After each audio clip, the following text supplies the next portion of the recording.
The objective of this module is to demonstrate how to review and update new items in order point management in the Data Alliance application. These items are presented for review because they are new. New means the items were reported in the daily PA data last week for the first time. Sales history may already have been supplied to Data Alliance, but if there were too few sales, the VMI system may still be unable to calculate an order point. New items should be reviewed to determine if the used OP is appropriate, and if not, you may need to add temporary order point overrides. It is possible that you will also need to review new items for other needs, and this will vary for each of your distributor partners. Common action will include review for unit of measure conversions, validate cross-references, copy history from the replaced part, even setting shipping lane, PO group, pack size, or price overrides. In the case of a used OP of 0, you may also need to collaborate with the distributor buyer to determine an inventory level for the new items. We begin this module on the Data Alliance homepage. We'll click on Order Point Management under the Maintenance column.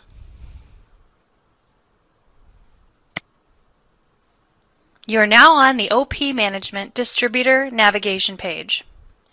There's a list of all distributors with the following columns: spikes, new item, expiring overrides, min-max, system managed, and on worksheet. In this video, we're going to look at the new item column only. You can sort the new items column by clicking on new item at the top of the column, and it will sort ascending and descending. Before we start, here are some points to consider when analyzing new items. Whose order point is being used? You should have pre-agreed rules for each VMI distributor. Does the distributor have a dist OP, OQ override, or min OP they want to use? Does the distributor have sales history for the new item? If so, Data Alliance can load the sales history for that item, which will build a more accurate order point. If you don't make any changes to the new item, what settings or rules will automatically kick on after sufficient history is compiled? These settings can be found from the home page by clicking Setup and Settings, Location Setup, Select Location, and Inventory Plan. Is this item truly new, or is it a replacement item? If there is an existing item that is very similar, you can copy history from that like item and instantly have sufficient history to build reliable inventory management. Collaborating with your buyer while reviewing new items will ensure a smooth transition into VMI. Take the time to review new items to avoid stockouts or poor replenishment as the item is integrated into inventory management. Now, to view a new item, we'll click on the distributor name. You're now on the OP Management Location Navigation page. You see a grid for that distributor and all of its locations. Here, the new item column is also sortable in ascending or descending order. To view all individual new items for a single location, click on the count number of new items for a location. We land on the OP Management New Items page. A grid displays all new items for that location with the following columns: Supplier Catalog ID, Supplier UPC, Description, Reason, Value Swing, and Reviewed. The Supplier Catalog ID and Supplier UPC are hyperlinks that take you to the same place: Item Details. Before we dig into order point adjustments, let's take a quick look at the other columns displayed. The Reason column. The entry in the Reason column will always be New Item. If you click on the New Item hyperlink in the Reason column, you'll see the date that the new item was first reported in the PA data.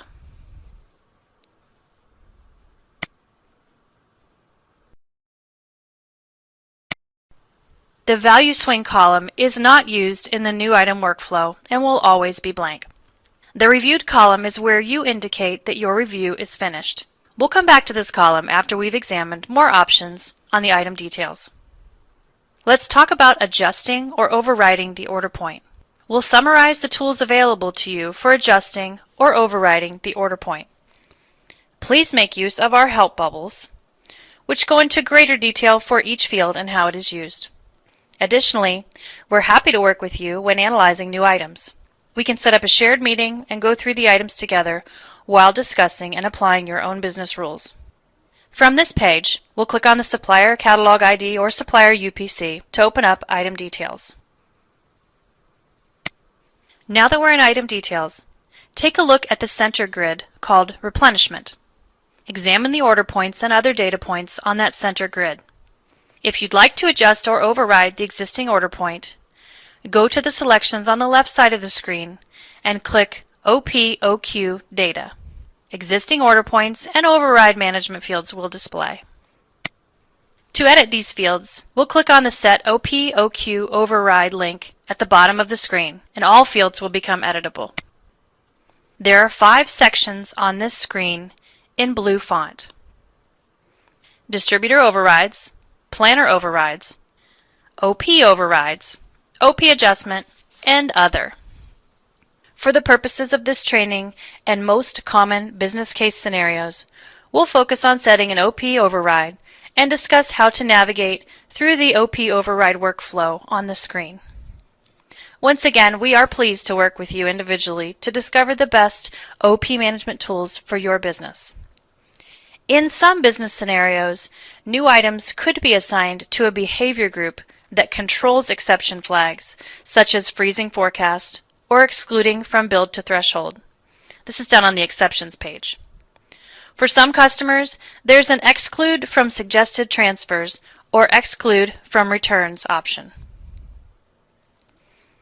If you have had additional discussion with the buyer, distributor, or have received helper data in the inbound product activity data, that information will all factor into your override decisions. Now let's focus on the third section, OP overrides. First, we'll enter an override value into the MinOP field. You should also enter an expiration date for the override. 12 to 16 weeks works well, as that is the usual amount of history required for this system to begin to develop a usable Calc OP.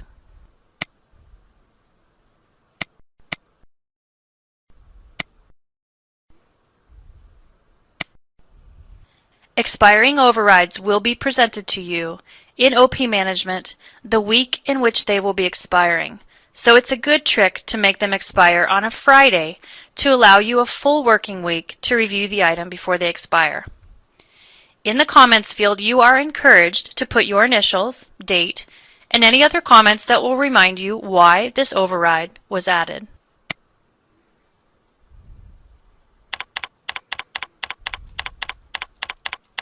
Then we'll click Save at the bottom of the screen.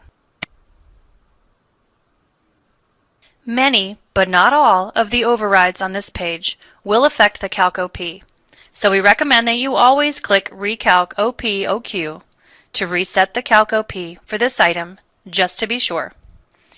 When you click Recalc OP/OQ, the system will automatically refresh the item details page so you can see the new used order point as a result of your updates.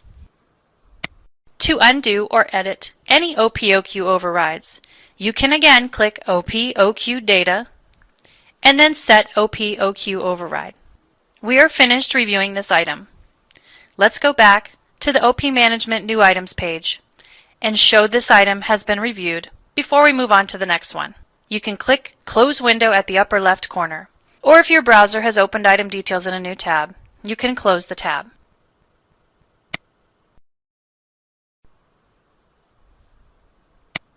We're back on the OP Management New Items page.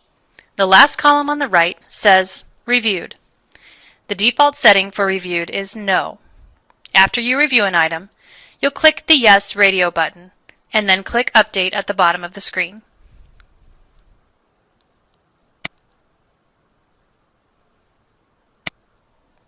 Whether you review an item or not, it will remain on the New Items list until next Sunday.